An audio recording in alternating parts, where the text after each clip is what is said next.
আমার বন্ধু লক্ষ্য করুন, কালামের বাণী শোনাচ্ছিলাম, মানুষগুলি ক্ষতির মধ্যে, ক্ষতির বর্ণনা শুনাইতে গিয়া সুদ প্রসঙ্গে এসেছিলাম, মনে আছে তো? সুদের গুনাহ কতটা বললাম? এই যে 4-5 জনের খেয়াল আছে, কতটা গুনাহ? একবার সুদ গ্রহণ করা, ঘুষ গ্রহণ করা, বিনিময় 70 প্রকার গুনাহ। কয় প্রকার? তন্মধ্যে সিরিয়াল নাম্বার 41 বা 42 বা 40, এই 40 নাম্বারের গুনাহ হলো মায়ের সঙ্গে জেনা করা, মায়ের সঙ্গে ব্যভিচার করা। আপনাদের মধ্যে কোন মানুষ কি এমন জ্ঞানী আছে নাকি ওর মার সঙ্গে জেনা করতে পারে? একজনও না। কিন্তু হাকিকতের অর্থ কি দাঁড়ায় সেটা কি একটু বুঝবেন না? আপনার বাড়িতে নিশ্চয়ই করে লোকাল মুরগি, দেশি মুরগি আছে না নাই? আছে, আছে। দেখি আপনি বুঝেন কিনা। আপনার বাড়িতে মুরগি আছে, আজ একটা কাল একটা, এভাবে ডিম দিতে দিতে দিতে দিতে 15টা 20টা পর্যন্ত ডিম দেয়। মুরগি ডিমগুলি নিয়ে তা দেওয়া শুরু করে। মোটামুটি 21 দিন পর্যন্ত তা দিলে ওই ডিমের ভিতরে বাচ্চা হয়। মা ঠোকরায়া ঠোকরায়া বাচ্চাটাকে ডিমের ভিতর থেকে বের করে, আবার বুকে তাপ দিয়া ওটারে সহজ সরল করে হাঁটা চলার উপযোগী করে। এরপরে লক্ষ্য করে দেখবেন ওই মুরগির বাচ্চা খাইতে জানে না, মা পা দিয়ে হাসরায়া ছেসরায়া মুখের পরে খাদ্য নিয়ে একবার উঠায় একবার ছেড়ে দেয়, বাচ্চাকে ট্রেনিং দেয় এইভাবে খাওয়া লাগবে। এমন করতে করতে 1 মাস 2 মাস 2.5 মাস বয়স হয়ে গেছে। লক্ষ্য করা যায় একটা বাচ্চার মাথার উপর দিয়া, এই দেখেন, এই উপর দিয়া একটা হলদে হালকা লাল বর্ণের দাগ বড় বড় হয়ে যায়, আর একটা কম হয়ে যায়। ঠিক না বে ঠিক? এবার বলুন তো, যেটার মাথার উপরে লাল দাগ হয়েছে এটার নাম কি? আর যেটার হয় নাই, বাস সুন্দর। এবার বোঝা লাগবে দুইটার স্বভাব চরিত্র কি সমান? তাহলে অবশ্যই বুঝবেন যেটার মাথার উপরে মুকুল হয়েছে এ বেটা এখন সকাল বিকেলে একটা ভাষায় ডাকে, ও কি বলে আল্লাহ ভালো জানে, কুকু কুক কি বলে ওই জানে, আল্লাহ জানে। ঠিক না বে ঠিক? কেউ কেউ বলেছেন সুব্বুহুম কুদ্দুস, সে তার মালিকের প্রশংসা করে, আল্লাহু আলাম। মোরগ ডাকলো নিজস্ব ভাষায়। এরপরে কি হইল আপনাদের দেখা বাকি নাই। পাখা দুটি সরে জমিনের মধ্যে ঝাড়ি মারে, পাখা ঝাড়ি মারিয়া এবার একটু গাছের উপরের দিকে,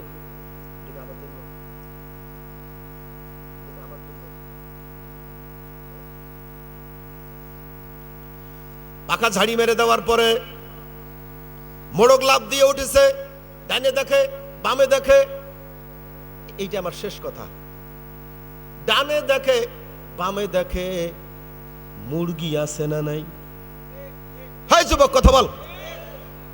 উপর থেকে দেখে মুরগি আছে না নাই, ওখান থেকে লাফ দিয়ে নামিয়ে মারে দৌড়। সামনেরটা ওর বোন বোঝে, ওটা মা, কথা কোন বোঝে? ওই মা বোঝে না, ওই বোন বোঝে না, মায়ের পিঠের উপর লাফ দিয়ে ওঠে। ওই রকম ছাগলের বাচ্চা যেটা পাটা, ওটাও তার মায়ের পিঠে লাফ দিয়ে ওঠে। গরুর বাচ্চা যেটা ষাঁড়, ওটাও তার মায়ের পিঠে লাফ দিয়ে ওঠে। ওর জ্ঞান নাই যেটা মা, এটা বোন, এটার সঙ্গে এমন করা যাবে না। কথা কন না ঠিক না বেঠিক? আমি কি মন্তব্য করতে পারি এতটুকুন যে ওই মুরগির বাচ্চার জ্ঞান নাই মোরগ, ওই ছাগলের বাচ্চার জ্ঞান নাই পাটা, বোঝে না, মারপিটে লাফ দিয়া ওঠে। আপনারা কি জানার পরেও, বুঝার পরেও, শোনার পরেও তোমার অন্তরের রোগ থেকে মুক্তি না হওয়ার কারণে তুমিও কি তোমার মার পিঠে লাফ দিয়া উঠতে চাও? তুমি কি জেনা করতে চাও নাকি? যদি না করতে চাও শুনে নাও, তোমার অন্তরে রোগ আছে, আর সুদ খাওয়া যাবে, ঘুষ খাওয়া যাবে না। বাজান রে, আল্লাহ বলছে ক্ষতি, কত বড় ক্ষতি। দেখা যায় মানুষ, কিন্তু মানুষ না, সেপতের দিক দিয়া গরু ছাগলের চেয়েও খারাপ। রব্বুল আলামিন আমাদেরকে ক্ষতির থেকে মুক্তি করে ঈমান আমলের উপর অটুট থাকার তৌফিক দান করুন, আমিন। তৌফিক ইল্লা বিল্লাহ। আসসালামু আলাইকুম।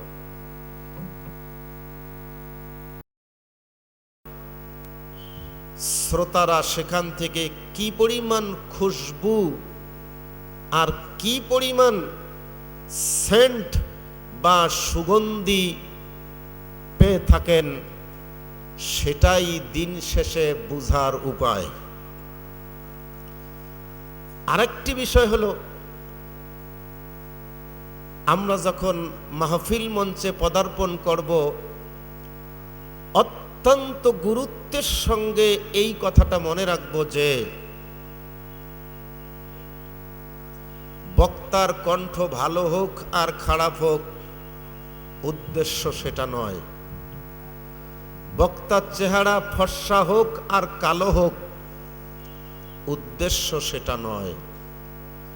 উদ্দেশ্য হলো কোরআন এবং সুন্নাহ ভিত্তিক আমাদের আখিরাতে মিজানের পাল্লাকে ভারী করার জন্য তিনি আমাদেরকে কি পেশ করলেন, সেগুলি গুরুত্বের সঙ্গে আমাদের মেমোরি কার্ডে জমা করে নেওয়া, এবং তারা যখন চলে যাবে টেপ রেকর্ডারের মতো অডিও অথবা ভিডিও আকারে, তখন সেই কথাগুলি আপনার মেমোরির ভিতর থেকে বের করে বাজানো এবং সে অনুযায়ী আমল করাই হচ্ছে উদ্দেশ্য, ঠিক না বেঠিক? সুতরাং ভূমিকা নয় একবারে মূল্যায়নে, একটা কথাকে কেন্দ্র করেই মূল্যায়নে ঢুকছি ডানে বামে বাদ দিয়া। সেটি হলো, এদেশের জমিনে মাত্র 3 মাস আগে কোরআনের আলোচনা আমাদেরকে করতে দেয় নাই। কে দেয় নাই ওটা আর আমার বলার দরকার নেই, কারা দেয় নাই সেটাও আমাদের আর জানার দরকার নেই। তবে ওইখান থেকে একটা পয়েন্ট মাত্র বের করলেই হয়ে যাবে। সেটি হলো, এই বিশ্ব রোডের উপরে যদি একটা কুকুর পড়ে মারা যায়, ওই মৃত লাশ 2 দিন 3 দিন পর্যন্ত যদি একই স্থানে থাকে, সেখান থেকে বাতাসে দুর্গন্ধ ছড়ায়। চালাক আর বুদ্ধিমানদের জন্য পরামর্শ হলো দ্রুত গতিতে ওই লাশটারে স্থানান্তর করা, অথবা পাশেই গর্ত করে মাটির নিচে ডুবিয়ে রাখা, যাতে করে দুর্গন্ধ বের না হয় আর অন্য কারো ভিতরে যেন রোগ ব্যাধি না ছড়ায়। কথা বুঝে থাকলে বলেন ঠিক না বেঠিক? ওই এক্সাম্পল, ওই উদাহরণটা পেশ করে আমি আপনাদেরকে একটা জিনিস বুঝাইতে চাই। বিগত সময়ে যে ফ্যাসিস্ট সরকারের কারণে, যেই দুর্নীতিবাজদের কারণে, কিংবা যাদের হাতে বা কলমে বা মুখের সহযোগিতার কারণে আমাদেরকে কোরআনের মাহফিল সুষ্ঠুভাবে করতে দেয় নাই, ওইটি এখন মৃত লাশে পরিণত হয়ে গেছে। ওই লাশ নিয়ে আমরা নাড়াচাড়া করতে চাই না, করলেই তার থেকে দুর্গন্ধ আসবে। কাজেই ওটা একবারে সীমান্তের বেড়া কাটা পাড়ি দিয়ে অপর প্রান্তে রেখেছি, দুর্গন্ধ ওই দিকে ছড়াক।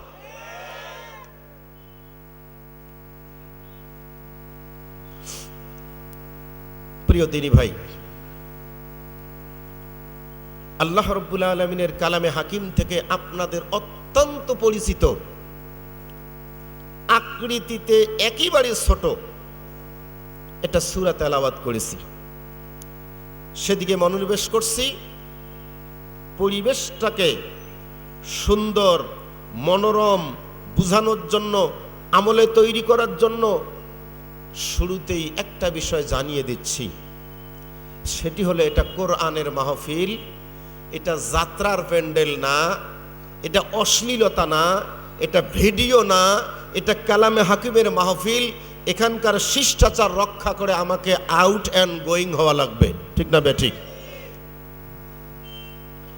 শিষ্টাচার ঠিক করে চলুন, আমরা আল্লাহর কালাম শুনি, যে কালামের ভিতরে কোনো ভুল, একটু কথা বলবেন, কোনো সন্দেহ নাই। আল্লাহ বলছেন হুদাল্লিল মুত্তাকিন, এ কিতাব হেদায়াত করবে, সঠিক পথ প্রদর্শন করবে মুত্তাকিনদেরকে। কন্যা সুবহানাল্লাহ। মুত্তাকিনের অনেক ব্যাখ্যা, একটি ব্যাখ্যা পরের আয়াতের ভিতরে মালিক জানিয়ে দিয়েছেন, আল্লাযীনা ইউমিনুনা বিল গায়ব, যারা গায়েবের উপর, অদৃশ্যের উপর না দেখে বিশ্বাস স্থাপন করবে, সে অনুযায়ী নিজেদের জীবন পরিচালনা করবে, তারাই হবেন মুত্তাকিন। এর মাধ্যমে আমরা কি বুঝব? ইতিমধ্যেই শত শত মানুষ ঈদগাহ মাঠে বসে পড়েছে। এখন যদি মাহফিলটা শেষ হয়ে যায়, মোনাজাত হয়ে যায়, এ মানুষগুলিকে কর্তৃপক্ষ কোনো খাবার দিবে না। দিবে নাকি? বুঝে বুঝে। কিন্তু মাহফিল শেষে কোনো শ্রোতাকে 10টা টাকাও দেওয়া হবে না, ঠিক নেই? তাহলে আমরা আসলাম কেন? কিছুই যদি না পাই, কিছুই যদি দেওয়া না হয়, কেন আসব? ঘন্টার পর ঘন্টা কেন বসে থাকব? ওই আয়াতের ইঙ্গিত সেদিকে বুঝায়। কি বুঝাচ্ছে? গায়েবের উপর, অদৃশ্যের উপর না দেখে বিশ্বাস করা। আমরা কোরআনের মাহফিলে বসলাম, বিশ্বনবী হাদিসের ভিতরে বলেছেন, যেখানে তালিম হয়, যেখানে কালামের আলোচনা হয়, যেখানে রাসূলের জীবন আদর্শের উপর আলোচনা হয়, বিশ্বনবী জানিয়ে দিয়েছেন, গাশিয়াতুহুমুর রাহমা, ওদের চারিদিক দিয়া রহমত দিয়া আল্লাহ ঘেরাও করে দেয়। এই তীক্ষ্ণ খেয়ালে বসবেন। আমি যে আয়াতের অংশ বলেছিলাম, অদৃশ্যের বিশ্বাস হবে মুত্তাকিনদেরকে। এই যে রহমতের ফেরেশতা আমাদেরকে ঘেরাও করে রাখছে, একটাও কিন্তু দেখা যায় না। যায় নাকি? এরপর রাসূল বলেন, নাযালাত আলাইহিমুস সাকিনা, তাদের উপর রব্বুল আলামিন সকিনা বা রহমত বিছায়া দিয়া রাখছে। কই দেখা যায়? আয় যুবক, খেয়াল করেন, দেখা যায়। বিশ্বাস, কথা বলেন, বিশ্বাস। প্রতিটা অক্ষর তেলাওয়াত হবে, কম পক্ষে 10টা করে নেকি তোমাদের আমল নামার ভিতরে জমা হয়ে যাবে। দেখা যায়। রাসূল বলেছেন, কোরআন শোনার জন্য, হাদিস শোনার জন্য যখন কোনো মানুষ, পুরুষ কিংবা মহিলা, বাসা থেকে বের হবে, ওদের পূর্বের নামগুলি কর্তন হয়ে যাবে। তার মানে সে হাজি এখন না, সে মাস্টার এখন না, সে প্রফেসর এখন না, এন্ড আদার্স, অন্য যে কোনো ব্যক্তি হোক না কেন, ওই নামগুলি তাদের ভিতরে থাকবে না। ওদের নাম রাসূল বলেছেন তালিবুল ইলম, ইলম অন্বেষণকারী। ওই ইলম অন্বেষণকারী কোরআন শোনার জন্য আসবে।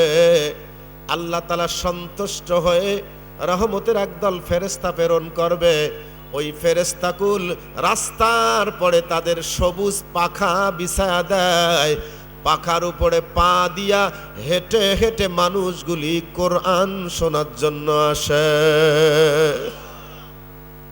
দেখা যায়? একটু বাড়াও। কণ্ঠ ফাটা, এইটা বাড়া তাই হবে। একটাও দেখা যায় না। বিশ্বাস আছে না নাই? যদি বিশ্বাস থাকে ঈমানদার, আর ঈমানের উপর অটুট থেকে আমল করলে বান্দা হয়ে যাবে মুত্তাকি। কোন সুবহানাল্লাহ। তাহলে চলুন আমরা আল্লাহর কালাম শুনি। রব্বুল আলামিন কি বলেছেন? ইন্না নাহনু নাযালনা যিকরা ওয়া ইন্না লাহু লাহাফিজুন। ইন্না নাহনু নাযালনা যিকর। ওলামা ইকরাম আগে থেকে পড়েছে, জানে, বোঝে, সাধারণদের কষ্ট হয়। ইন্না, আন্না, কান্না, লাইতা, লাল্লা, লাকিন্না হরফে মুশাব্বাহাতুন বিল ফেল। কেন ব্যবহার হয়, কোথায় ব্যবহার হয় ওরা বোঝে না। অর্থটার দিকে খেয়াল করলে বুঝবে। ইন্না নাহনু, নাহনু তো বহু বচনের জমির, আনা হলো এক বচন নাহনু। এখানে রব্বুল আলামিন বহু বচন ব্যবহার করে দিয়েছেন, অনেকগুলি তথ্য আছে। নাহনু নাযালনা যিকর, নাজিল করেছি, প্রেরণ করেছি জিকির আয় কোরআন। ওয়া ইন্না লাহু লাহাফিজুন,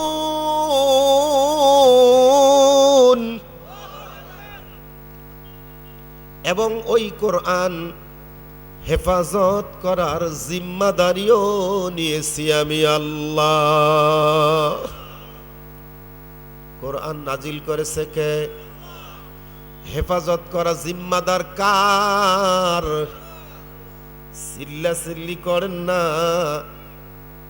কোরআন ছিল, আছে, কিয়ামত পর্যন্ত থাকবে। কোরআনওয়ালাদের পক্ষে লোক ছিল, আছে এবং থাকবে। রাম আর বামেরা চিল্লা চিল্লি করেন না, কোনো লাভ হবে না। আয়না ঘর বানাইয়া শাস্তি দিছ, ওই ঘর তোমাদের নামে বরাদ্দ হয়ে গেছে, অপেক্ষার পালা, যাওয়া লাগবে।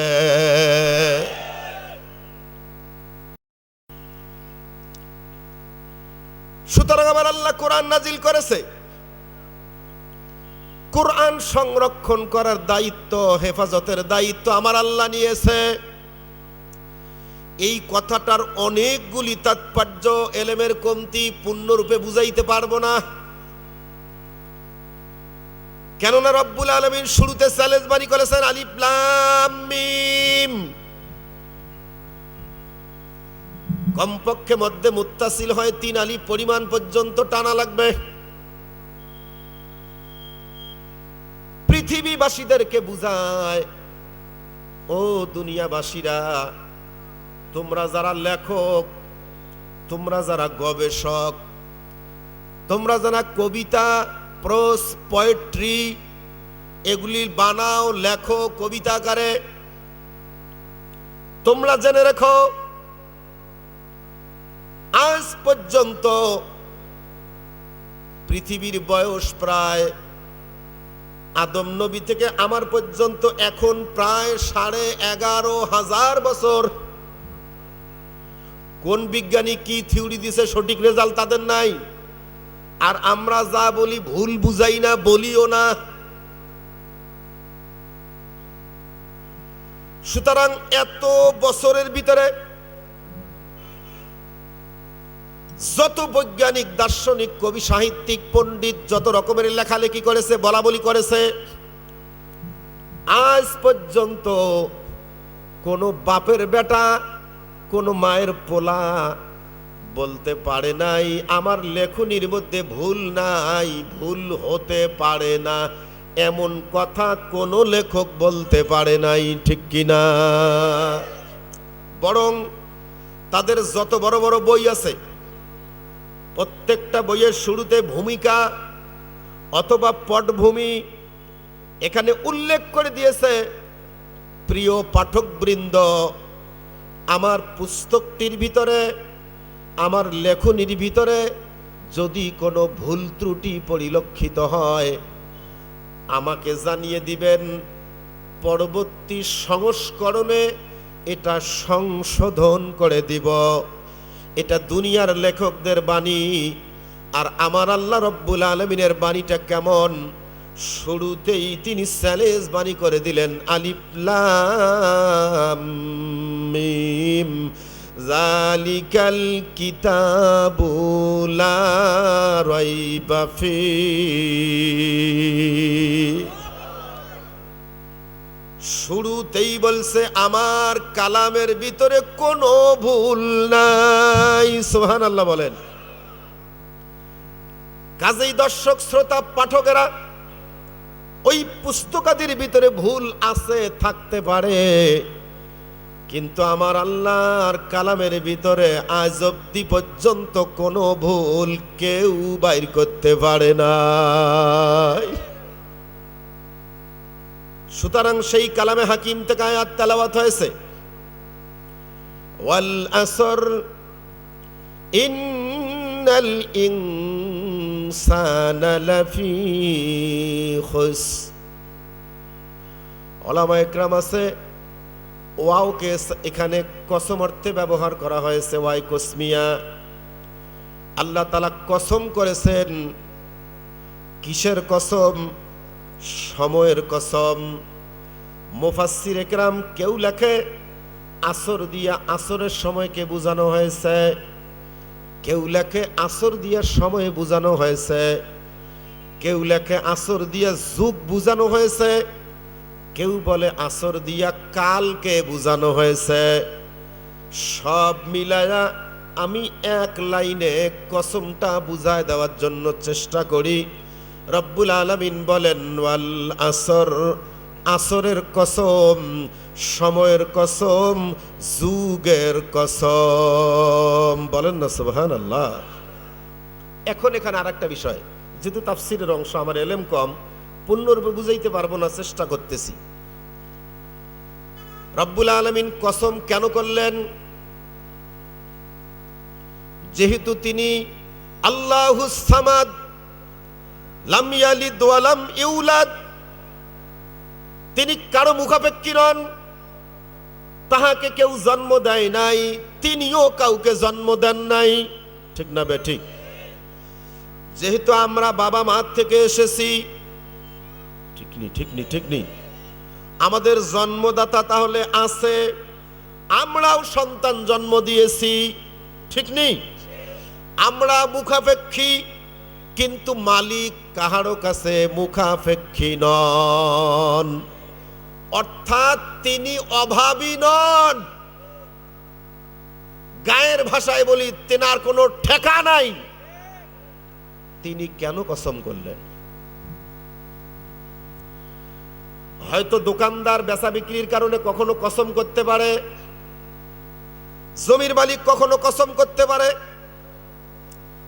বিবাদ নিরসনের জন্য কখনো কসম করতে পারে দুনিয়ার মানুষ, কিন্তু আমার মালিকের তো এগুলি নাই। আমার মালিক কেন কসম করেছে, যুগকে কেন বুঝাইছে? এবার আমরা পিছন থেকে এক মিনিট করে একটা লাইন টেনে নিয়ে আসব, শুধুমাত্র সময়টা বোঝানোর জন্য। সুবহানাল্লাহ বলেন। আল্লাহ তাআলা কেন কসম করলো লক্ষ্য করি। সময়টার কসম কেন করেছে এখানে, অন্যটা পড়ে। আল্লাহ তাআলা সময়ের কসম করলেন, যুগের কসম করলেন, কালের কসম করলেন। কাল বা সময় বা জামানা, ঠিক না বে ঠিক? এবার শুনুন, এই পৃথিবীর জমিনে এক সময়ের একজন বাদশা ছিল, যার নাম ফেরাউন। আছে না নাই? ওয়া ইজ ফারাকনা বিকুমুল বাহরা ফাআনজাইনাকুম। স্মরণ করো সেই সময়ের কথা। আল্লাহ বলেন, যখন আমি মুসা আলাইহিস সালাম এবং তার দলবলকে নীলনদ পাড়ি দিলাম, ওয়া আগরাকনা আলা ফিরাউন, এবং ফেরাউনকে আমি নিমজ্জিত করলাম, গরক করলাম, ধ্বংস করে দিলাম, মেরে ফেললাম। আর আমি সামনে যাব না, একে বোঝানোর জন্য এখানে আসছি। এক সময়ের বর্ষিয়ান নেতা, বলিষ্ঠ কণ্ঠস্বর, নিজেকে খোদা বলে দাবি করে বসেছিল এই জমিনে। কথা কন্যা ঠিক না বেঠিক? এক সময়, এক কালে, এক যুগে, ওই সময়ের কসম, সে নিজেকে খোদা বলে দাবি করে, কিন্তু নীল নদে ডোবার পূর্ব মুহূর্তে থুতনি পর্যন্ত পানি আসে। এখন মুখ দিয়া পানি ঢুকলেই নিশ্চিত সে মারা যাবে। ও জানে একজন আল্লাহ আছে, ও জানেন আল্লাহ আছে। ও তখন কালিমা পড়া শুরু করছে, লা ইলাহা। এই ভাই, এই ভাই, ইল্লাল্লাহ বলেন না এখানে। এটা কালেমা পড়তেছে আমি ফেরাউনের কালেমা। হাদিস শরীফে আসছে, মান ক্বালা লা ইলাহা ইল্লাল্লাহ ফাদাখালাল জান্নাহ। সুবহানাল্লাহ বলেন। কারণ যে ব্যক্তি বলবে লা ইলাহা ইল্লাল্লাহ সে বেহেশতেই যাবে। তো ফেরাউন যদি লা ইলাহা ইল্লাল্লাহ কয় সে তো বেহেশতে যাবে। সুতরাং তার কালিমা লা ইলাহা, শেষ। লা ইলাহা, নাই ইলাহ, নাই আল্লাহ, নাই স্রষ্টা, নাই মাবুদ, কিচ্ছু নাই। পরের কথা যদি বলে তাহলে অর্থ হবে, ঠিক না বেঠিক? তাহলে এখন খেয়াল করেন সময়ের কসম আল্লাহ কেন বুঝাইছে তীক্ষ্ণ মেধায়। লা ইলাহা বলা যায়, ইল্লাল্লাহ বলতে কতক্ষণ লাগে? লা ইলাহা বলছে, এখন ইল্লাল্লাহ বলতে কতটুক সময় লাগবে? কে ভাই একটু বোঝেন, বোঝেন। 1 সেকেন্ড, 2 সেকেন্ড। লা ইলাহা শেষ হয়েছে, ইল্লাল্লাহ বলতে তো সময় লাগে না। কিন্তু রব্বুল আলামিন দেখেন কি করে, লা ইলাহা বলছে, মালিক ডাক দেয়, জিবরিল কই রে? ও জিবরিল, তোমার যত পাখা আছে, আমার যত শক্তি তোমার ভিতরে আছে, সমস্ত শক্তি প্রয়োগ করো একবারে। কোন হাদিসে 100, কোন হাদিসে 200, কোন হাদিসে 500 ইয়াকুত সজ্জিত পাখা আছে। একটা বার ঝাপটা মারলে 500 বছরের রাস্তা অতিক্রম করতে পারে। জিব্রাইল সজোরে পাখা মার, দৌড়াও পৃথিবীর জমিনে যা। পৃথিবীতে আসলে হবে না, মিশর রাজ্য যাওয়া লাগবে। মিশর গেলেই হবে না, নীলনদ যাওয়া লাগবে। নীলনদ গেলেই হবে না, ফেরাউন যেখানে আছে সেইখানে যাওয়া লাগবে। ওরে গেলেই হবে না, হা পর্যন্ত বলছে, ইল্লাল্লাহ যেন বলতে পারে না, তার আগে কাদা দিয়া মুখটা বন্ধ করে দিবা। সময়ের কসম। জিবরাইল আমিন সেখান থেকে চলে ওই পর্যন্ত পৌঁছিয়া কাদা তুলে মুখটা বন্ধ করে দিছে। লা ইলাহা বলতে পারছে, ইল্লাল্লাহ বলতে পারে নাই। এজন্য কবিতার ভাষায় সুন্দর করে সাজিয়ে দিয়ে বললেন, ফেরাউন মুসা নবীর সঙ্গে বেয়াদবি করেছে, এজন্য আল্লাহ তারে পানি ডুবে মেরেছে। আরেকজন অত্যাচারী ছিল, এর এক লাইন। ফেরাউনের পরে আরেকজন ছিল নমরুদ। মনে আছে না? মনে আছে না? তাড়াতাড়ি দৌড়া লাগবে আমাকে, শুধু সময়টা বুঝাই দিয়ে যাচ্ছি। তাহলে নমরুদ নামের অত্যাচারী বাদশা পৃথিবীতে ছিল। সেও নিজেকে আল্লাহ বলে দাবি করেছে, কিন্তু আজ সে দুনিয়ার জমিনে। শেষ লাইন তার কি? রব্বুল আলামিনের পক্ষ থেকে মশা বাহিনীর উপর লাফিয়ে পড়েছে। শেষ অব্দি একটা মশার পাও ছিল না, ভাঙ্গা। ওই ভাঙ্গা পাওয়ালা কিংবা পাখাওয়ালা মশা ডানে বামে না গিয়া জাগা মতো ঢুকে পড়ছে। কি কন্যা, কথা কন্যা? কোন দিক দিয়া? নাক দিয়া। তাহলে ওই কথাটা আরেকবার লাইনে নিয়ে আস। নমরুদ ইব্রাহিম নবীর সঙ্গে বেয়াদবি করেছে, এজন্য ল্যাংড়া মশা নাকের ভিতর ঢুকেছে। ওরে মশাই যখন কামড়ায়, জুতা দিয়া বাইরায়, অবশেষে জুতার বাড়ি খায়া সেও মারা গেছে। ঠিক না বেঠিক? আর একটা লাইন যোগ দিয়ে দেই, মুসলমানের সাথে বুশ। মনে নাই? মনে হয় মনে নেই, মনে নাই? মুসলমানের সাথে বুশ বেয়াদবি করেছে, এজন্য সাংবাদিকের জুতার বাড়ি খাইছে। কথা কন না ঠিক না বেঠিক?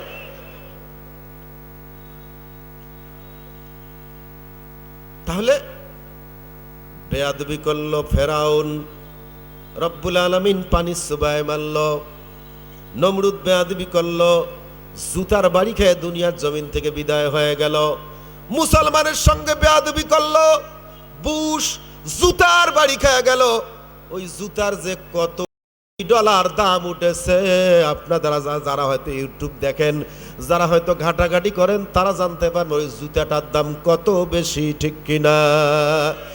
শেষ লাইনে এখন যোগ দেওয়া লাগে, ছাত্র সমাজের সঙ্গে ফ্যাসিস্ট সরকার বেয়াদবি করেছে, এজন্য আল্লাহ তারে বেড়া কাটা পার করে দিয়েছে।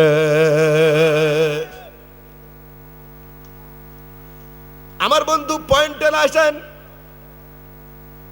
সময়ের কসম আল্লাহ করছে, যেই সময় তোমার ক্ষমতা ছিল এখন কিন্তু নাই।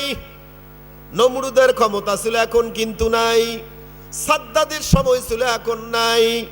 ও বন্ধুরে, জর্জ বুশ ডব্লিউ বুশের ক্ষমতা ছিল এখন নাই, ওবামার ক্ষমতা ছিল এখন সে ক্ষমতায় নাই। বুঝার কি বাকি নাই? কিছুদিন আগে গোটা পৃথিবীর জমিনে ত্রাস সৃষ্টি করলো বাইডেন, ও বেডারও ক্ষমতা শেষ হয়ে গেছে, ঠিক কিনা? এখন বুঝা দরকার, কাসাস বলে লাভ নাই। বড় বড় নেতা নেত্রীরা মাতবরি করেছে, ক্ষমতা দেখাইছে, ক্ষমতা নাই। ওই কাসাসগুলি বাদ রাখলাম, এবার আপনার কাছে আমার কাছে চলে আসলাম একটা বাস্তব বিষয় তুলে ধরার জন্য। সময়ের কসমটা মালিক কেন করেছে? আমা জাআকুম নাজির, তোমার কাছে কোনো নজির নাই? তোমার কাছে কি কোনো প্রমাণ নাই? এমন কোনো বিষয় কি তোমার সামনে উপস্থাপিত হয় নাই? তা কেমন? লক্ষ্য করুন, হেলাল চাঁদ বা নতুন চাঁদ পশ্চিম আকাশে যেদিন উদিত হয়, বড় আকারে না ছোট? এটা তাড়াতাড়ি বলেন। ছোট। তারপরের দিন কি একটু বড়, তারপরের দিন বাস শেষ হয়ে গেছে। এবার 13 তারিখ দিবাগত রাত্রিতে কি হয়? কতক্ষণ না পুরা হয়ে যায়, পূর্ণিমা। এবার নিয়ম দেখেন, ওই জ্ঞানীরা ভালো করে, রব্বুল আলামিন কসম করেছে কেন? এই যুক্তিতে আমি শেষ করে দিক ফিরে আসবো। এবার ওই একই জায়গায় থেকে পরের দিন 14 দিন 15 দিন চাঁদ আগের তুলনায় আস্তে আস্তে কি হয়? কি হয়? কমতি হয়। চলতে চলতে 28 তারিখ দিবাগত রাত, কি ওয়াজ আপনারা করবেন না? আমাবস্যা হয়ে গেছে, চন্দ্র আর নাই। একদিন অপেক্ষা করো, 2 দিন অপেক্ষা করো, আবার ওই জায়গা থেকে নতুন করে চাঁদ আল্লাহ উঠায়। নিয়মটা সব একই, একটু পরিবর্তন, খালি নাম। জিলকদ, জিলহজ, মুহররম, সফর, রবিউল আউয়াল, রবিউল সানি, সবগুলি নিয়ম একই, শুধুমাত্র নাম পরিবর্তন, ঠিক কিনা? বলেন হুজুর, এটা দিয়ে কি বুঝাইতে চান? এটা দিয়ে বুঝাইতে চাই, খেয়াল করুন মানুষ, আপনি আমি যেদিন মায়ের গর্ভের থেকে পৃথিবীর জমিনে ভূমিষ্ঠ হলাম, 2 কেজি, 2.5 কেজি, 3 কেজি, 3.5 কেজি ওজন আমার। ভাষা নাই, জ্ঞান নাই, কথা বলতে পারি না, ক্ষুধা লাগলে বলতে পারি না, পেশাব পায়খানা লাগলে বলতে পারি না। আমার ভাষা একটাই, শুধু কান্না, ঠিক কিনা? এরপরের দিন তোমার মায়ের বুকের দুধ খাওয়ায় আল্লাহ বলেন আমি একটু বাড়াই, ওই চন্দ্রের দিকে খেয়াল করবেন। পরের দিন একটু বাড়ে, আর একটু বাড়ে। এরপরে 13 তারিখ দিন গত রাত্রিতে পূর্ণিমা। রব্বুল আলামিন বলে বান্দারে, বান্দিরে, তোমাকেও আমি আল্লাহ মায়ের গর্ভের থেকে দুনিয়ার জমিনে নিয়ে আসলাম। তোমার এই 10 সেন্টিমিটার একটা মানুষ 15 সেন্টিমিটার ভিতর থেকে বের করে নিয়ে আসলাম। ক্রমান্বয়ে তোমাকে আজ একটু বাড়াই, কাল একটু বাড়াই। এরপরে তোমার মায়ের বুকের দুধ দিয়ে চাহিদা পূরণ হয় না, এজন্য জমিন থেকে উদ্গত ফসল তৈরি করলাম, মাছ, গোশ, দুধ, ডিম, কোরমা, পোলাও, বিরিয়ানি, ফালুদা, যত রকমের খাবার, দামি দামি খাবারগুলি তোমারে খাওয়াইয়া দিন দিন দিন দিন বড় করলাম। স্বাস্থ্য বিজ্ঞানীরা বলে 18 থেকে 20 বৎসর পর্যন্ত যখন মানুষের বয়স হয়, এরপরে মানুষ আর 1 ইঞ্চিও বাড়ে না। 18 থেকে 20 পর্যন্ত তোমার দেহের গঠন আল্লাহ তাআলা বাড়ায়। পূর্ণিমা পূর্ণিমা এরপরে তোমার আরেকটু দেহ বডি খাওয়া বেশি হলে মোটা হয়, এরপরে আরেকটু না হয় মোটা হইতে পারো। সর্বোচ্চ 20 থেকে নিয়ে 30-32 পর্যন্ত যৌবন। চন্দ্রের আলোতে 2-3টা রাষ্ট্র আলোকিত হয়ে যায়। এরপরে দিন কমতে কমতে আমাবাস্যা। এ নজির, এই প্রমাণ কি তোমরা বুঝো না রে মানুষ? আমি তোমাকে শৈশব থেকে কৈশোরে নিয়ে আসলাম, এরপরে যৌবনে নিয়ে আসলাম, তোমারে ক্ষমতার অধিকারী বানাইলাম, তোমারে বাবা বানাইলাম, তোমারে মা বানাইলাম, তোমারে দাদা বানাইলাম, তোমারে দাদি বানাইলাম, তোমারে নানা নানি বানাইলাম, তোমার মধ্যে পূর্ণিমা দান করলাম। বয়স 30-32, বেশির থেকে বেশি 35। এরপরে স্বাভাবিক নিয়ম অনুযায়ী আগের পুকুরটা আজও আছে, আগের আম গাছটা আজও আছে, আগের জমিনের ফসলটা আজও আছে। সবগুলি তুমি আগের নিয়মে খাও। কেন জানি রে ভাই, এই কালো চুলগুলি সাদা হয়ে যায়। কেন জানি রে ভাই, মাথার চুলগুলি সাদা হয়। কেন জানি দিন যায়, চোখের দৃষ্টি শক্তি কমে যায়। কেন জানি রে ভাই, শরীরের চামড়াগুলি ঢিলা হয়। বোঝো না, সান কমা শুরু হয়ে গেছে। এটা কি বুঝো না? এ নাজির, এই প্রমাণ কি তোমার কাছে নাই? একদিন তুমি একা হাঁটতেও পারো না, লাঠি ঠোকা দিয়া হাঁটা লাগে। এই প্রমাণ কি তোমার কাছে নাই? লাঠি দিয়াও হাঁটতে পারো না, বিছানার মধ্যে পড়ে গেছো। সন্তানাদি নাতি নাতিন আসে, দাদু নানু বলে ডাকে। একই বোঝো না, মসজিদ যাওয়ার ক্ষমতা নাই। কবে জানি আমাবাস্যা ঘটে যায়। এতে পৃথিবীর কিছু যায় আসে না। তোমার জীবনে আমাবাস্যা হয়ে গেল, চাঁদ ডুবে গেল, শেষ। একদিন পরে নতুন চাঁদ ওঠে। একটা মাত্র নিয়মের পরিবর্তন, শুধু নাম। তোমরা কি দেখো না? তোমরা কি বোঝো না? এ নজির, এই প্রমাণ কি তোমার চোখের সামনে নাই? ওই সংসদ, ওই মেম্বার অফ পার্লামেন্টের ভিতরে এক সময় জিয়াউর রহমান নেতৃত্ব দিয়েছে, তিনি নাই। এরপরে তার চেয়ার দখল করেছে তার ছেলে, মনে আছে না? নাই। নিয়ম পরিবর্তন না, শুধু নাম পরিবর্তন। এ কি বোঝেন না? মুজিবুর রহমান চলে গেছে, তার মেয়ে ওই চেয়ারটা দখল করে রয়েছে। এরপরেও ধাক্কা ধুক্কা খায়া ভাগিয়ে গেছে। এরপরও আরো কতজন চেষ্টা করতেছে ওই চেয়ারে যাওয়ার জন্য। এতে কি বোঝো না? চেয়ার থাকবে ঠিকে, সংসদ থাকবে ঠিকে, দেশ থাকবে ঠিকে, আপনি আর আমি থাকবো না, ঠিক কিনা? ফেরাউন ছিল, আজকে নাই। নমরুদ ছিল, আজকে নাই। সাদ্দাত ছিল, আজকে নাই। সাইবা উতবা ছিল, আজকে নাই। আবু জেহেল ছিল, আজকে নাই। এ কি বুঝেন না? বাংলাদেশের বড় বড় ক্ষমতাধররা ছিল, আজকে নাই। তাদের খবরটা একটু নিয়ে দেখো তো, কোন জায়গায় আছে, কোন কবরস্থানে, ওরে কোন জায়গায় পড়ে রইছে। এই চিহ্নটুকুন, এই নাজিরটুকুন কি তোমার কাছে নাই? একদিন হয়তো এমন হবে রে বান্দা, এমন সময় চলে আসবে, তোমার কবরের উপরে 3 তালা ফাউন্ডেশন দিতে পারে। ও দুনিয়ার মানুষ, রব্বুল আলামিন সময়ের কসম করেছে, ওয়াল আসর, যুগের কসম, কালের কসম। এজন্য সময় যদি ফুরায়া যায়, সময় যদি শেষ হয়ে যায়, চিল্লাচিল্লি করে কোনো লাভ হবে না। এবার একটা কথা বলি, সেটি হলো এই, যে কসম করে, যার মান, যার সম্মান, মহত্ব যত বড়, তার কসমের মর্যাদাও তত বড়। ঠিক না বেঠিক? এবার আমার মালিক কসম করেছে, ওয়াল আসর, সময়ের কসম, যুগের কসম, ইন্নাল ইনসানা লাফি খুস, নিশ্চয় করে ইনসান, নিশ্চয় করে মানুষ ক্ষতির মধ্যে নিমজ্জিত। শুনে যদি থাকেন, আপনার কান পর্যন্ত যদি আওয়াজটা পৌঁছে থাকে, বলুন তো।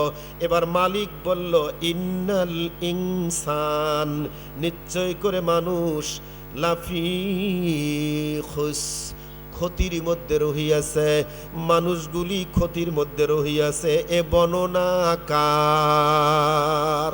আমি বেশি পয়েন্ট ধরতে পারবো না, একটা দুইটা পয়েন্ট আপনাদের বলে দেব, ওই লাইনে বাকিগুলি আপনাদের বোঝা লাগবে।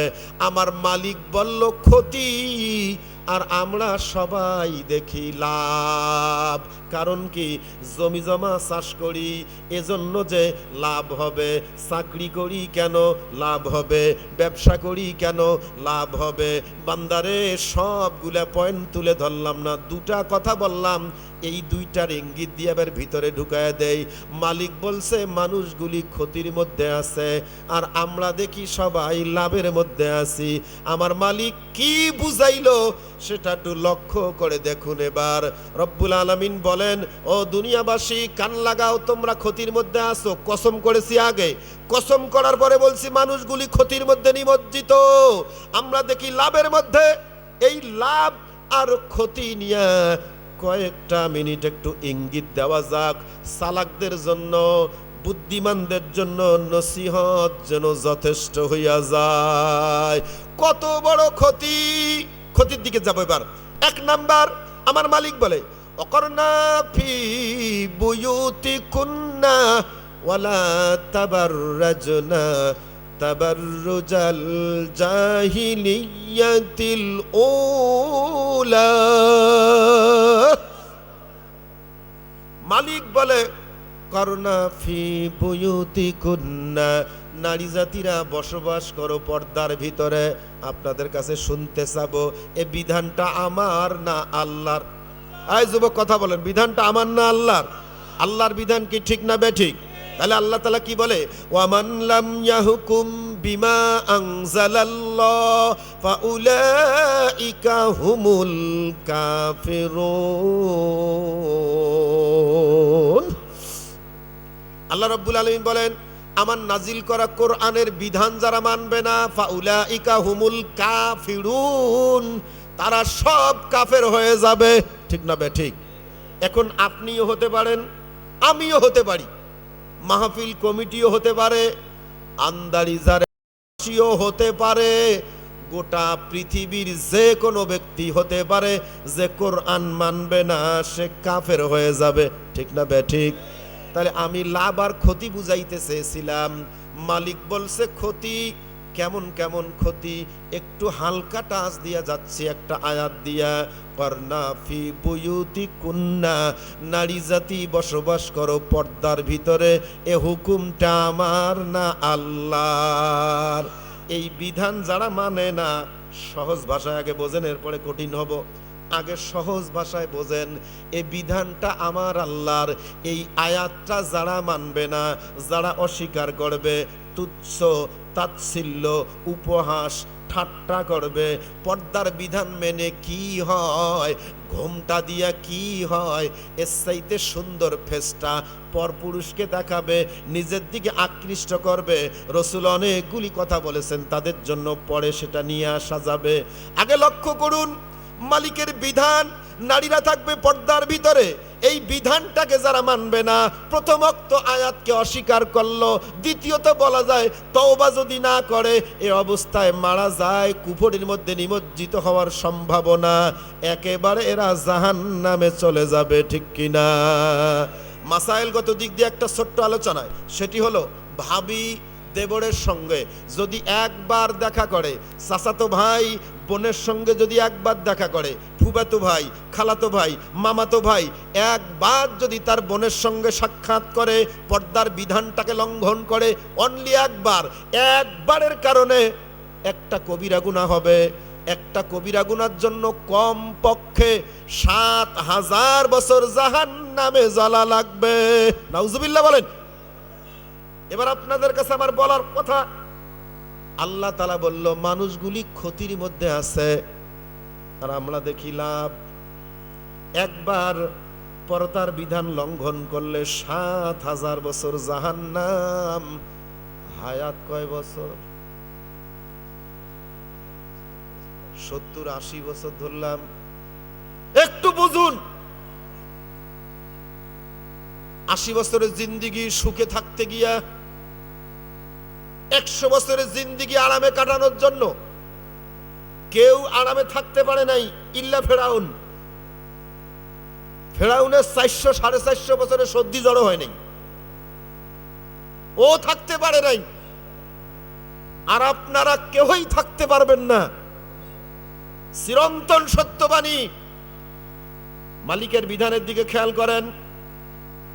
দুনিয়াতে সুখে থাকতে গিয়া, আরামায়েশে থাকতে গিয়া একটু ইনকাম বেশি করার নিয়ত করে পর্দার বিধানটা লঙ্ঘন করে আন্দারিজার বাজারে চলে গেছে।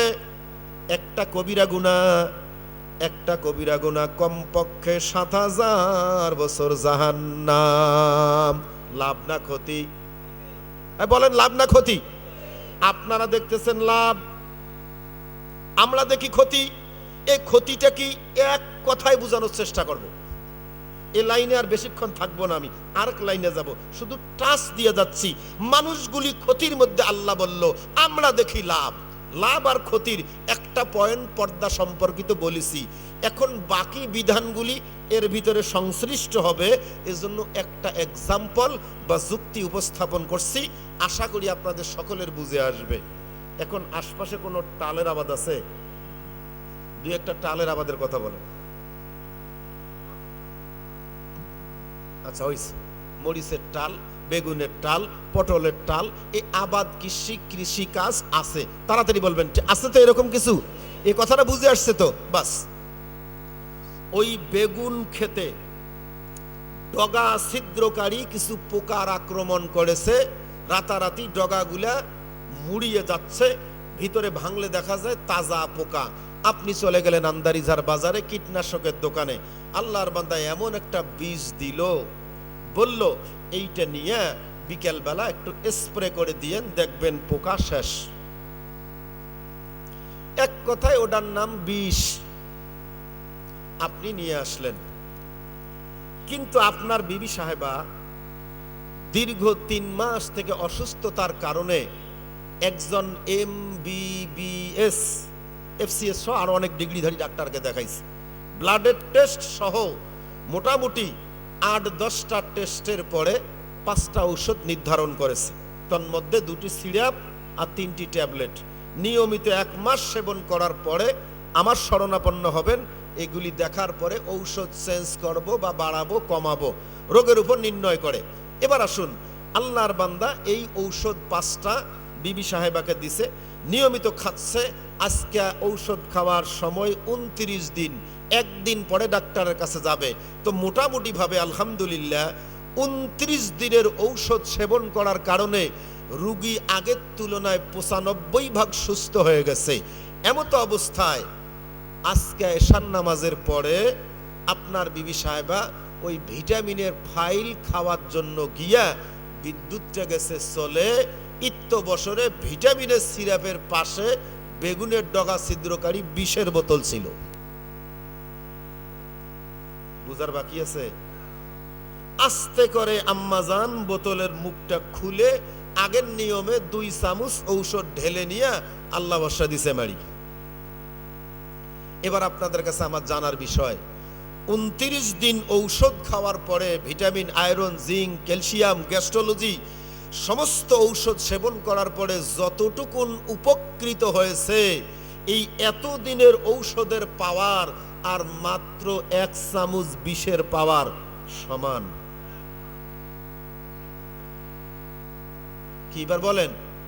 এতদিনের ঔষধ সেবন করে যতটুকুন উপকৃত হয়েছে, এক টাইমের জন্য 1 চামচ বিষ গ্রহণ করার কারণে ভিটামিন সহ সব যাবে 99% সম্ভাবনা রোগীটা মারা যাবে। ঠিক না বেঠিক? এই যুক্তিটা যদি আপনারা বুঝে থাকেন, আপনার এই জীবদ্দশায় হায়াতের জিন্দেগি 10 বছর থেকে শুরু করে যেদিন তোমার উপর শরীয়তের মাসাইল কার্যকর হয়েছে, ওদিন থেকে মৃত্যুর মুহূর্ত পর্যন্ত যে যত বছর বেঁচে থাকেন, এত বছরের ভিতরে নামাজ, রোজা, হজ, যাকাত, পর্দা, পুশিদা, ইবাদত, বন্দেগী অনেক কিছু করেছেন। আপনার জীবদ্দশায় একদিনের জন্য একটা ফরজ হুকুম আল্লাহর অস্বীকার করেছেন, অবমাননা করেছেন। এই একটা ইবাদত অস্বীকার করার অর্থই হলো 1 চামচ বিষ। বুঝে আসছে? পুরার উপর বুঝাইতে পারলাম না। তার মানে হলো সারা জীবন ইবাদত করে যতটুকুন সওয়াব বা নেকি অর্জন করতে পেরেছেন, একটা ফরজ বিধান অস্বীকার করার কারণে 1 চামচ বিষ পরিমাণ হয় তাম জীবনের সমস্ত নেক আমল ধ্বংস করে। এই বিষ ক্রিয়ার কারণে তোমাকে আল্লাহ জাহান্নামে নিক্ষেপ করবে। সুতরাং আল্লাহ নাজিল করা কোরআনের বিধান যে মানবে না সে কাফের, তার ঠিকানা জাহান্নাম। কথা কোন ঠিক না বেঠিক? এবার আমি বুঝাবো। এতগুলি কথা বলার পরে, এত তাফসীর, এত ওয়াজ, এত নসিহত, মসজিদে চেষ্টা, মাদ্রাসায় চেষ্টা, মাঠে ময়দানে চেষ্টা চলতে আছে। এদেশের জমিন থেকে সুদ বুঝি বন্ধ হয়েছে, ঘুষ বন্ধ হয়েছে। আজানের পরে সব মানুষ মসজিদে যায়, নারীরা পর্দার বিধান মানে, কেন মানে না?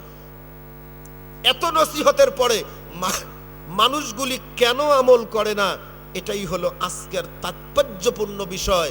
রব্বি জিদনি ইলমা, মালিক তুমি আমাকে একটু এলেম দাও, তোমার বান্দাদের একটু বোঝানোর চেষ্টা করি। বলেন না আমিন?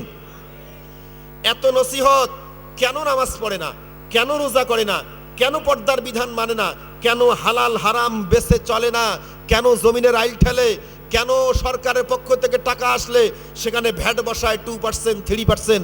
এক কথায় মানুষগুলি কেন অন্যায় করে, অন্যায়ের পিছনে কি কি কারণগুলি আমি 1-2টা তুলে ধরি, যাতে করে আপনারা বুঝবেন ওই মানুষটা কেন নামাজ পড়ে না, ওটা কেন রোজা করে না, ওটা কেন বিড়ি খায়, ওটা কেন সিগারেট খায়, ওটা কেন গাঁজা খায়, মদ খায়, ইয়াবা খায়। এর কারণগুলি আপনারাই বের করবেন। এবার চলুন সেই সূত্রটা জেনে নেই। রব্বুল আলামিন বলেন, ইন্নাল্লাযীনা কাফারু সাওয়াউন আলাইহিম আআনজারতাহুম আম লাম তুনজিরুহুম লা ইউমিনুন। এ বন্ধু কান লাগান। ইন্নাল্লাযীনা কাফারু, নিশ্চয়ই করে যারা কুফরি করে, অস্বীকার করে, কোরআন মানে না, সাওয়াউন আলাইহিম, তাদের কাছে সমান। কি সমান? আআনজারতাহুম, যদি আপনি তাদেরকে ভয় দেখান, ও নবী, আম অথবা লাম তুনজিরুহুম, যদি তাদেরকে ভয় না দেখান, লা ইউমিনুন, তারা ঈমান আনবে না। কথাটা আরেকবার বলি। এই যুবক কান লাগাও। কেন নামাজ পড়িস না, কেন রোজা করিস না, কেন ইবাদত করিস না? এর পিছনে কি কারণ? একটার মাধ্যমে তুলে ধরলাম। আল্লাহ বললেন, নিশ্চয়ই যারা কুফরি করবে তাদের কাছে সমান। আরেকবার আপনারা বলেন, নিশ্চয়ই যারা কুফরি করবে তাদের কাছে দুইটাই সমান। কি? দুইটা সমান। কি কি? 1 নাম্বার, যদি আপনি তাদেরকে ভয় দেখান অথবা না দেখান, এই যে দুইটা, হ্যাঁ জ্ঞানে শোনেন, নিশ্চয়ই যারা কুফরি করবে তাদের কাছে দুইটা সমান। হয় ভয় দেখান, না হয় না দেখান। লা ইউমিনুন, তারা ঈমান আনবে না। কথাটা কার? তাহলে এবার দেখি, আমি ভয় একটু দেখাইলাম, 1 লাইন দেখাচ্ছি। সেটি হলো যারা পর্দার বিধান মানে না, তাদের জন্য একবার দেখাতে কয় হাজার বছর? হয় যুবক কথা বল, কয় হাজার বছর? ইচ্ছাকৃত জীবদ্দশায় 10 বছর উপরে যাদের বয়স, পুরুষ কিংবা মহিলা, যদি সে নাবালেগ হয় আলাদা মাসলা, যদি সে পাগল হয় আলাদা মাসলা, কিন্তু পাগল নয়, সচেতন আছে, 10 বছর থেকে এখন পর্যন্ত যে যে বয়সে উপনীত আছেন, আপনার উপরে প্রতিদিন 5 বার নামাজ ফরজ। কথা কোন ঠিক না বেঠিক? আপনাকে এত নসিহত করার পরেও আপনি কেন নামাজ পড়েন না? একবার যদি নামাজ বাদ দেন, একবার বাদ না, কাজা কাজা কাজা, বোঝেন তো? আপনারা কথা বুঝতেছেন না? কাজা বোঝেন না? জোহরের নামাজ জোহরে পড়তে পারেন নাই, আসরে পড়ছেন, জোহর আসর একসাথে, এর নাম তো কাজা। কি ভুল বললাম নাকি আমি? তাহলে আপনাদের ইঙ্গিত পাচ্ছি না, এটা কি ঠিক আছে তো? এবার লক্ষ্য করুন, জোহরের নামাজ আসরের সময় একই সময়ে 2 নামাজ পড়লাম, এটার নাম কাজা। কাজা নামাজের জন্য সাজা আছে না নাই? যারা জানেন তারা তো বলবেন, একবার যদি নামাজ কাজা হয় 7000 বছর জাহান্নাম। ওরে বান্দা, যারা পড়ে না তার কোনো হিসাব নাই, খালিদিনা ফিহা আবাদা। যারা পড়ে না তাদের হিসাব চিরকাল, আর যারা সময় ছাড়া অসময় পড়ে তাদের হিসাব একবার না করার কারণে 7000 বছর জাহান্নাম। কত বড় ভয় দেখাইলাম! এ দুনিয়ায় শান্তির পিছনে দৌড়াও, শান্তি পাবা না, পাবা না, না না না। পৃথিবী শান্তির জায়গা না। কোরআন বলছে, হাদিস বলছে, আর দুনিয়া সিজনুল মুমিন, মুমিনদের জন্য দুনিয়া জেলখানা। জেলখানায় কোনোদিন শান্তি পাওয়া যাবে না। তাহলে আপনারা দুনিয়ার জমিনে থেকে শান্তি খোঁজেন, বোকামি ছাড়া কিছু না। সারাদিন শান্তি শান্তি খুঁজবেন, কোনো দিন শান্তি পাবেন না। তারপরেও শান্তির পিছনে দৌড়াইয়া দোকান করতে, ব্যবসা করতে, কর্মক্ষেত্রে যোগদান করতে গিয়া একবার যদি নামাজ কাজা হয় 7000 বছর জাহান্নাম। ও বাজান রে, পর্দার অন্তরে আম্মা জান, কথাটা একটু কানে লাগান। আমার আল্লাহ বলছে, যারা কুফরি করে তাদের দুইটাই সমান, যদি ভয় দেখান অথবা না দেখান। এই যে ভয় দেখাইলাম, যারা নামাজ কাজা করেন 7000 বছর জাহান্নাম। যদি শুনে থাকেন, বুঝে থাকেন, উত্তর দেন, কয়বার নামাজ কাজা করলে 7000 বছর জাহান্নাম? কয়বার? তাহলে আপনার জীবনে যদি 5 বার নামাজ কাজা হয়, কয় হাজার? হিসাব করেন, কয় হাজার বছর? আর যেই ভাইরা, যেই বোনেরা, যেই বাবারা পড়েন না, তোমার হিসাব আমি দিতে পারবো না। যারা পড়েন তাদের হিসাব দিলাম, সময় ছাড়া অসময় 7000 বছর। 7000 বছর। একদিনের সুখ আপনার সহ্য হয় না, একদিনের কষ্ট আপনি সহ্যই করতে পারেন না।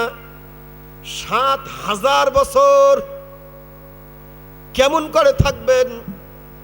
যেখানে বলা হয়েছে নারুন হামিয়া, পুরাটা আগুন আর আগুন, কেমনে থাকবেন? ও বাজান, এত বড় ভয় দেখার পরেও যদি তোমার কাছে সমান, ভয় না দেখাইলেও সমান, আল্লাহ বলছে লা ইউমিনুন, তারা ঈমান আনবে না। ভয় দেখায়া লাভ নাই, না দেখায়াও লাভ নাই। তারা নামাজ পড়বে না, তারা পর্দা করবে না, তাদের ঠিকানা কোথায়? তাহলে দেখি এর পিছনে কি কারণ? কারণ একই বাবার 5 ছেলে, আজান দিলে একটা মসজিদ দৌড়ায়। ফজরের সময় যেই মাত্র আসসালাতু খায়রুম মিনান নাউম আওয়াজ কানে যায়, অমলি ল্যাপ্ত লাথি মেরে ফেলায় দিয়া ঠান্ডা পানির দ্বারা ওযু বানায় আন্দারিজার বাজার মসজিদ দৌড়ায়। কথা কন না ঠিক না বেঠিক?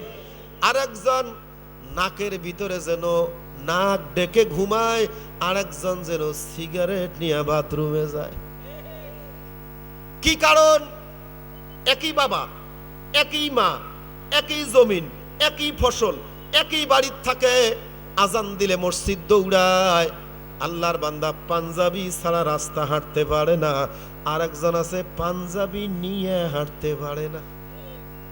একটু বোঝা দরকার, একজন সুদ খেতে রাজি না, আর একজন সুদ না খাইলে বাঁচে না, ঠিক না বে ঠিক? একজন গাঁজা মদের কথা শুনলে ওই রাস্তা দিয়েও হাঁটে না, আর একজন শুনলেই ওই রাস্তায় গিয়ে দাঁড়ায়, কথা কন না ঠিক না বেট? কারণটা কি? একটা মেয়ে বোরকা ছাড়া রাস্তা হাঁটতে পারে না, আর একটা বোন আমার বোরকা নিয়ে রাস্তা হাঁটতে লজ্জা পায়। এর পিছনে কি কারণ রে ভাই? একই বাবা একই মা। কারণগুলি কি বের করি? আল্লাহ বলেন কয়েকটা কারণ। এক, খাতামাল্লাহু আলা কুলুবিহিম, অন্তঃকরণের ভিতরে আল্লাহ মোহর মেরে দিয়েছে। মোহর কি একটু বুঝি? খাতামাল্লাহ, আল্লাহ খতম করে দিয়েছে, আলা কুলুবিহিম, তাহাদের অন্তঃকরণের উপরে কি দিছে? মোহর। মোহর কি? আমি বলবো আটা অবলিক একটা আস্তর বা পর্দা। তা কেমন? মনোযোগে, আপনাদের বাড়িতে নিশ্চয়ই আয়না আছে, হয় কথা কন? ওই আয়নার সামনে দাঁড়ালে আপনার ছবি দেখা যাবে না? যাবে। আপনি কি করবেন? কাদা লাগায় দিয়া আটা লাগায় দেন, আয়নার উপরে আটা লাগায় দেন, দেখা যাবে। গ্লাসের মধ্যে টর্চ লাইট মারবেন, আলো ওই প্রান্তে বের হয়ে যাবে। কিন্তু গ্লাসের বাইরে যদি আটা লাগায় দেন, আয়না হবে, প্রতিবিম্ব হয়ে ছবি ফেরত আসবে, কথা কয় না? সাধারণ গ্লাসে লাইট মারবেন, আলো পার হয়ে যাবে, আয়নার মধ্যে লাইট মারবেন, ঘুরে আসবে, কথা কয় না? বুঝে না? তোমার হৃদয়ের হালতটা একটু বুঝুন। আমার এলেম কম, মানুষ কেন ভালো হয় না? এত নসিহত, এত ওয়াজ চলে, ভালো না হওয়ার কারণটা কি? কারণগুলি বের করতেছি। আপনি কোন রোগের রোগী, আপনার সিদ্ধান্ত আপনি নেবেন। কেন আমি আপনার বাড়ি যাব? আপনি জানার পরে, বুঝার পরে মানবেন না, কপাল পুড়ে যাবে, জাহান্নাম তো যাবি।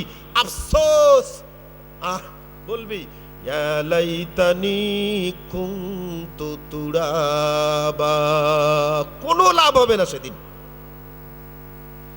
আরে বন্ধু লক্ষ্য করুন, ওগো আম্মা জান কান লাগান। অন্তরের উপরে মোহর অঙ্কিত করে দিয়েছে, প্রলেপ পড়ে দিয়েছে, পর্দা দিয়েছে, আবরণ দিয়েছে। কয়েকটার উপরে সামঈহিম ওয়া আবসারিহিম গিশাওয়া, বুঝেন না?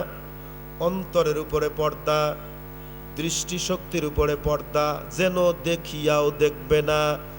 সামঈহিম, শ্রবণ শক্তির উপরে, যেন শুনিয়াও শুনবে না, দেখিয়াও দেখবে না।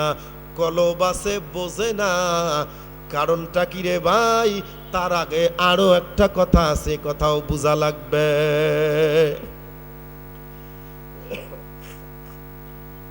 ও বন্ধু মন লাগান, আমি কেন ভালো হতে পারতেছি না? আমি কেন নামাজ রোজা ইবাদত বন্দেগী আমার কাছে ভালো লাগে না? একদিক দিয়ে আল্লাহ তাআলা বলেছে তাদের অন্তরের ভিতরে ফি কুলুবিহিম মারাদুন ফাযাদাহুমুল্লাহু মারাদ ওয়ালাহুম আযাবুন আলীম। আল্লাহ বলে তাদের অন্তরের ভিতরে রোগ আছে। কান লাগান, অন্তরে রোগ আছে। অন্তরে রোগ আপনি কোন মেশিন দিয়ে ধরবেন? পৃথিবীতে এমন কোন মেশিন আছে? পৃথিবীর জমিনে এমন কোন মাইক্রোস্কোপ আছে? এমন কোন ল্যাবরেটরি আছে আমার কলবে রোগ আছে বের করতে পারবে? দুনিয়ার কোনো ডাক্তার, কোনো ইঞ্জিনিয়ার, দুনিয়ার কোনো চিকিৎসক, মানুষের মস্তিষ্কের ভিতরে 30 পারা কোরআন থাকে, 40 বার যদি সিটি স্ক্যান করে একটা অক্ষরও বের করতে পারবে না। কলবের ভিতরে, অন্তরের ভিতরে আল্লাহ তাআলা বলেন ফি কুলুবিহিম মারাদুন, তাদের অন্তরের ভিতরে রোগ আছে। ফাযাদাহুমুল্লাহু মারাদা, আল্লাহ রোগ বাড়ায় দেয়। না না, এইভাবে অর্থ করবেন না। আল্লাহ রোগ বাড়ায় না, আল্লাহর অভাব নাই, আল্লাহর ঠেকা নাই, আল্লাহ তোমার শত্রুতা নয়, কাজী আল্লাহ বাড়াবে কেন? শাব্দিক অর্থ বললে এটাই দাঁড়াবে, ফি কুলুবিহিম মারাদুন, তাদের অন্তরে আছে রোগ। ফাজাদাহুমুল্লাহু মারাদা, আল্লাহ বাড়ায় দেয় সেই রোগ। আমি বলবো না, আল্লাহ বাড়ায় না, তুমি বাড়াও। তা কেমন? ওই যে আপনার আয়নাটা স্বচ্ছ পরিষ্কার, আপনি দাঁড়িয়ে গেছেন, আপনার ছবিটা সুন্দর দেখা যায়, কয়টা দাড়ি পাকছে, কয় জায়গায় কালো দাগ লাগছে, আপনি সুন্দর করে দেখলেন। ওরে বান্দা, তোমার নাতি হাতে আটা নিয়া আয়নার উপরে দিছে ফিকাইয়া, ওই জায়গাটা স্পট লেগে গেছে। আর একটা ছোট্ট বাচ্চা হাতের মধ্যে কালি নিয়া আয়নার উপর প্রলেপ দিয়েছে, আয়নাটার রোগ হয়ে গেল, মরিচা ধরবে, জং ধরবে। আপনি যদি পরিষ্কার করেন তো ভালো, যদি পরিষ্কার না করেন রোগ সৃষ্টি হয়ে গেছে, আয়নার ভিতরে ব্যাধি সৃষ্টি হয়ে গেল। এখন হালকা বাতাস, তার সঙ্গে ধুলাবালি আয়নার উপর পড়তেছে, আপনার সন্তান ধুলাবালি ছিটাচ্ছে, ওদিক দিয়ে ময়লা আবর্জনা, বৃষ্টির পানি, সব কাদাবালি একের পর এক, সকালবেলা একটু, বিকেলবেলা একটু, পরের দিন একটু, তারপরের দিন একটু, এইভাবে ময়লা লাগতে লাগতে 6 মাস, 1 বছর যখন অতিক্রম হয়ে যাবে, 1 বছর পরে আগের মতো আয়নার সামনে যদি দাঁড়ান, আপনার ছবি আর দেখা যাবে। তাহলে পরিষ্কার যেই আয়না ওই আগের জায়গাতেই আছে, এটা সরানো হয় নাই। আয়নার উপরে প্রলেপ পড়েছে, আয়নার উপরে রোগ হয়েছে, এই রোগটাকে পরে আস্তে আস্তে বাড়াইছে, তার মানে ময়লা দিয়া, কাদা দিয়া, বালি দিয়া আয়নার রোগ বেড়ে গেছে। এক পর্যায়ে এটা অচল হয়ে গেছে, আর ছবি দেখা যায় না। প্রত্যেকটা বনি আদম পৃথিবীতে যখন জন্মগ্রহণ করে, তার অন্তরটা স্বচ্ছ, আয়নার চাইতেও বেশি পরিষ্কার। যদি বোধগম্য না হয়, এটার নাম বলা হয় বিবেক, এটার নাম বলা হয় আকল। এই বিবেকের আয়না যাদের চালু আছে, বিবেক নামক জ্ঞানটা যাদের চালু আছে, রাস্তা দিয়ে সুন্দরী যুবতী হেঁটে যাবে, কেউ থাকবে না। এক যুবক সামনে যাবে, হাত বাড়াইতে মন চাবে, নফসানিয়াত বলবে ধর, একটু খোরাকটা মিটাও, কেউ তো নাই, হাত বাড়াবে। বিবেক যদি থাকে, আকল যদি থাকে, ভিতর থেকে আকল বলবে না না, এটা আমার দ্বারা সম্ভব না, যদিও কেউ নাই, কিন্তু আছে একজন, তিনি কে? বিবেক যদি থাকে, আকল যদি থাকে, আকলওয়ালারা কোনোদিন সুন্দরী যুবতীর শরীরে হাত বাড়াবে না, এটা হারাম, ঠিক কিনা? আকল যাদের আছে, বিবেকের জ্ঞান যাদের আছে, এই বিবেক নামক আয়নাটা যাদের পরিষ্কার আছে, এরা কোনো দিন সুদ খাবে না। কারণটা কি? একটাবার যখন কোনো ভাই সুদ খায়, কোনো বোন সুদ খায়, তার মানে সুদের মধ্যে 70 প্রকার গুনাহ। কয় প্রকার? মুখস্থ করে নেন, কয় প্রকার? 70 প্রকার। এই 70 প্রকারের মধ্য থেকে 1 2 3 4 39 40 41, তার মানে আমি মাঝে ঢুকলাম, পাগলামি করি নাই, বুঝানোর জন্য। 41 নাম্বার, 40 নাম্বার, 40/41 নাম্বার যে গুনাহ, এই গুনাহটা হলো নিজ মায়ের সঙ্গে জেনা। জ্ঞানীরা, তোমাকে কি জ্ঞানী বলা যাবে নাকি কি বড়ে বলা যাবে, এটা আল্লাহ বলবে। আগে আপনার কাছে তুলে ধরতেছি, তোমার ভিতরে জ্ঞান একটু খেয়াল করো। তোমার ভয় দেখায়ও লাভ নাই, না দেখায়ও লাভ নাই, তুমি ঈমান আনবা না। কেন আনবা না? সেজন্য আল্লাহ বলছেন ওর অন্তরের মধ্যে রোগ হয়ে গেছে।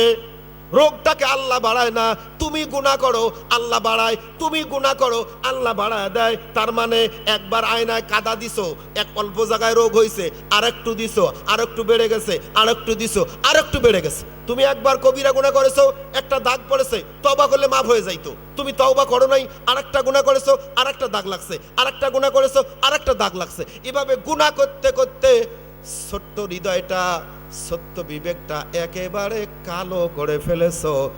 টর্চ লাইট মারিয়া লাভ নাই, যাবে না, ফেরত আসবে। ওয়াজ করে লাভ হবে না, ওর হৃদয় পর্যন্ত যাবে না।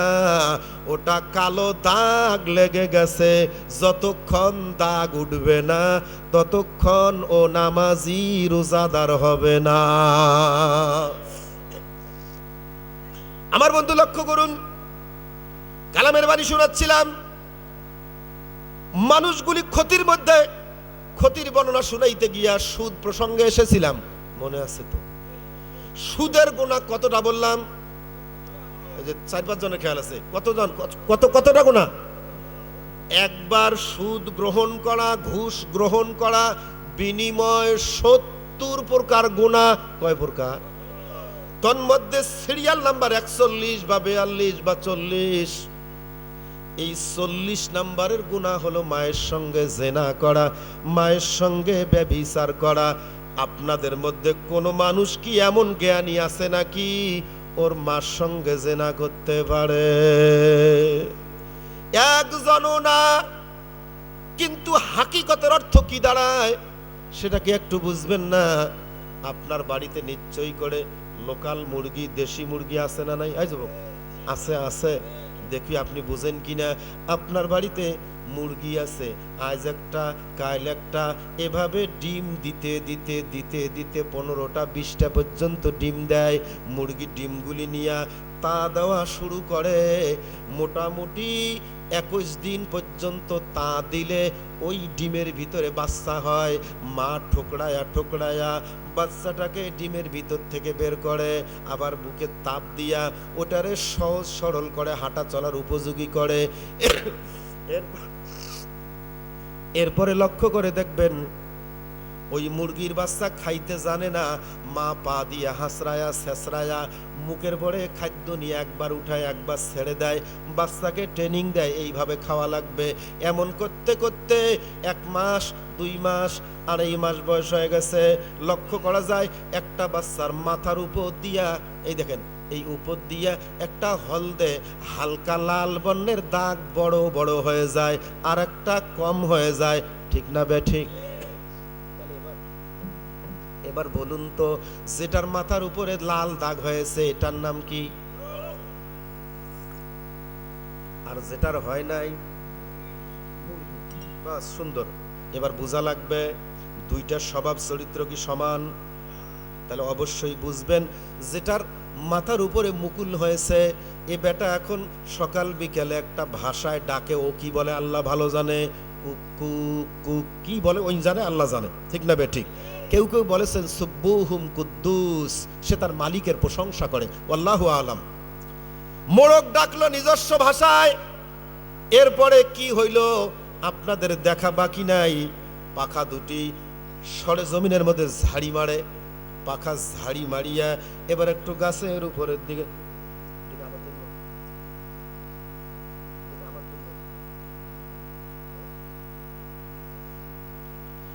পাখা ঝাড়ি মেরে দেওয়ার পরে মোরগ লাফ দিয়ে উঠেছে, ডানে দেখে বামে দেখে, এইটা আমার শেষ কথা, ডানে দেখে বামে দেখে মুরগি আছে না নাই? হাই যুবক কথা বল। উপর থেকে দেখে মুরগি আছে না নাই, ওখান থেকে লাফ দিয়ে নামিয়ে মারে দৌড়। সামনেরটা ওর বোন বোঝে, ওটা মা, কথা কোন বোঝে? ওই মা বোঝে না, ওই বোন বোঝে না, মায়ের পিঠের উপর লাফ দিয়ে ওঠে। ওই রকম ছাগলের বাচ্চা যেটা পাটা, ওটাও তার মায়ের পিঠে লাফ দিয়ে ওঠে। গরুর বাচ্চা যেটা ষাঁড়, ওটাও তার মায়ের পিঠে লাফ দিয়ে ওঠে। ওর জ্ঞান নাই যেটা মা, এটা বোন, এটার সঙ্গে এমন করা যাবে না। কথা কন না ঠিক না বেঠিক? আমি কি মন্তব্য করতে পারি এতটুকুন যে ওই মুরগির বাচ্চার জ্ঞান নাই মোরগ, ওই ছাগলের বাচ্চার জ্ঞান নাই পাটা, বোঝে না, মার পিঠে লাফ দিয়া ওঠে। আপনারা কি জানার পরেও, বুঝার পরেও, শোনার পরেও তোমার অন্তরের রোগ থেকে মুক্তি না হওয়ার কারণে তুমিও কি তোমার মার পিঠে লাফ দিয়া উঠতে চাও? তুমি কি জেনা করতে চাও নাকি? যদি না করতে চাও শুনে নাও, তোমার অন্তরে রোগ আছে, আর সুদ খাওয়া যাবে, ঘুষ খাওয়া যাবে না। বাজান রে, আল্লাহ বলছে ক্ষতি, কত বড় ক্ষতি দেখা যায় মানুষ, কিন্তু মানুষ না, সেপতের দিক দিয়া গরু ছাগলের চেয়েও খারাপ। রব্বুল আলামিন আমাদেরকে ক্ষতির থেকে মুক্তি করে ঈমান আমলের উপর অটুট থাকার তৌফিক দান করুন, আমিন। তৌফিক ইল্লা বিল্লাহ। আসসালামু আলাইকুম।